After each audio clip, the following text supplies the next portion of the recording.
The counting circuit contains the analog input circuit, the NAND gate oscillator, the decade counter, the decimal counting binary up-down counter, and the binary counting decimal decoder.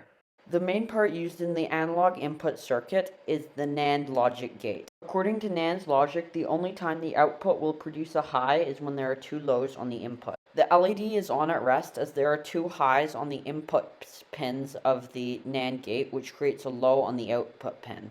The positive lead of the LED is connected to power, so there must be a low on the other lead for the LED to turn on. When the button is pressed, it creates a low on the two input pins of the NAND gate, creating a high on the output, which turns the LED off. In the second circuit, the NAND gate oscillator circuit, when the button is pressed, the LED flashes.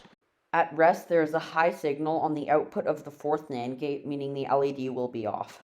Once the button is pressed, the LED turns on. The second capacitor is so small that it fills and drains very quickly, making the LED flash on and off.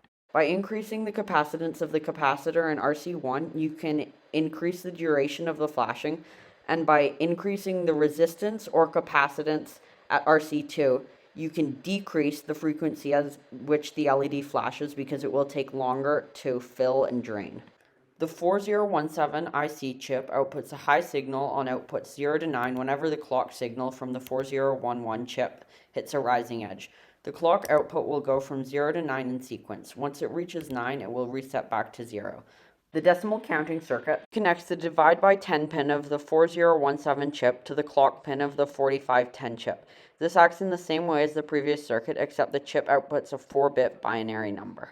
The binary decimal decoder, or the 4511 chip, converts binary inputs from the 4510 chip into output patterns that display numbers on the 7-segment display. This chart shows which pins on the 4511 chip are outputting highs or lows to display each number on the 7-segment display.